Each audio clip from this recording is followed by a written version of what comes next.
Título: A Ordem de Deus, por Bruce Anstey. 10ª parte. Estado de espírito, o pré-requisito necessário para se aprender a verdade. Ocorre-nos a pergunta: por que tantos cristãos aceitam essa ordem de coisas que foi criada pela inventividade humana na cristandade, sem sequer questionarem sua veracidade? Podemos também perguntar: por que a ordem de Deus na Bíblia para a adoração e o ministério passou despercebida a tantos cristãos? A resposta está no fato de que existe uma exigência moral necessária para se compreender a verdade. Esse importante pré-requisito é encontrado em um estado de espírito. Os pontos a seguir são absolutamente necessários para quem deseja ter um estado de espírito adequado à compreensão da verdade das Escrituras. Primeiro, passar um tempo na presença do Senhor em comunhão com Ele. A palavra de Deus diz: abre o teu caminho, ó Deus, está no santuário. Salmos 77, 13. Considerando que é ali que está o caminho dele, precisamos estar ali com Ele, se quisermos discernir qual é a sua vontade. Para o cristão, estar em seu santuário significa viver na sua presença, na companhia dele e em comunhão com Ele. A vontade do Senhor a respeito destas coisas nos será revelada quando estivermos no secreto lugar da sua presença. Abre aspas na tua luz, veremos a luz. Salmos 36.9. Não existe um substituto para a comunhão com o Senhor. Este tremendo privilégio de comunhão com Ele está à nossa disposição para dele desfrutarmos a qualquer momento, pois temos livre acesso à sua presença através da oração. Abre aspas. Bem-aventurado o homem que me dá ouvidos, velando as minhas portas cada dia, esperando as ombreiras da minha entrada. Provérbios 8, 34. Segundo, ter o desejo de fazer, praticar, a vontade de Deus. A Bíblia diz que se alguém quiser fazer a vontade de Deus, há de saber se a doutrina é dele, ou se eu falo por mim mesmo. João 7, 17. A maioria dos cristãos, se não a totalidade deles, deseja conhecer a vontade de Deus para a sua vida. Mas isso não é o que este versículo diz. Ele fala do desejo de fazer a vontade de Deus, não apenas do mero conhecimento dela.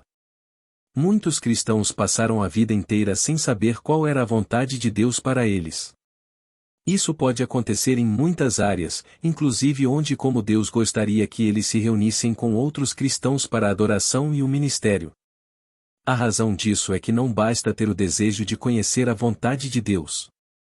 A alma do preguiçoso deseja, e coisa nenhuma alcança. Provérbios 13, 4. O conhecimento da vontade de Deus é revelado àqueles que estão desejosos de fazer essa mesma vontade, custe o que custar. Quando estivermos comprometidos em fazer a vontade de Deus, Ele a tornará conhecida para nós.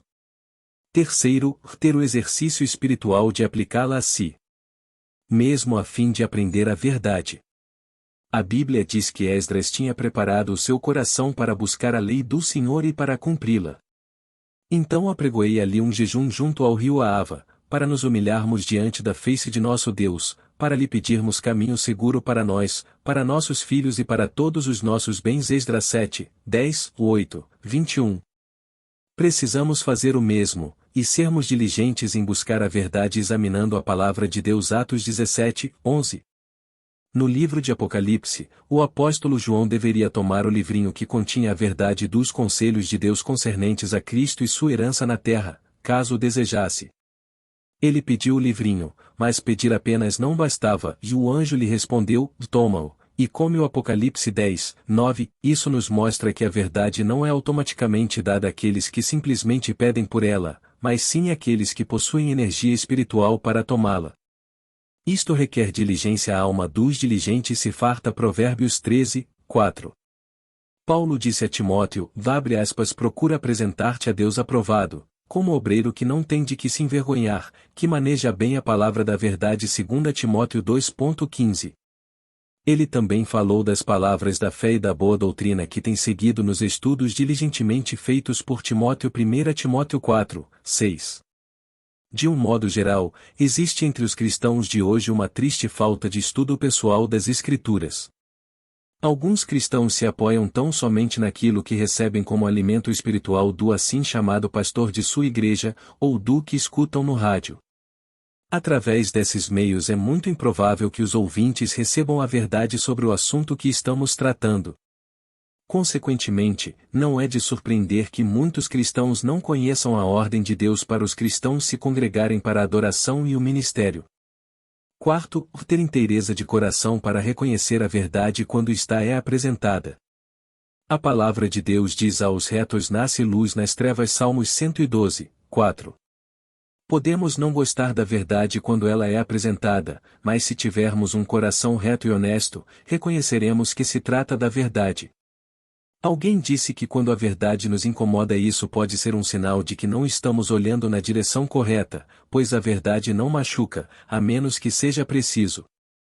Nossa única conclusão quanto à razão de muitos cristãos simplesmente aceitarem toda essa ordem de coisas da profissão cristã sem questionar, é que está faltando um ou todos esses pontos. Paul Wilson costumava dizer que se existir algum impedimento à nossa compreensão de uma passagem das Escrituras, isso ocorrerá por uma das três razões a seguir, ou por todas elas. Primeiro, não lemos a passagem atentamente. Segundo, adotamos uma ideia ou ensino preconcebido do assunto, e isso está nos impedindo de enxergar seu verdadeiro significado. Terceiro, nossa própria vontade está no comando, portanto não queremos a verdade.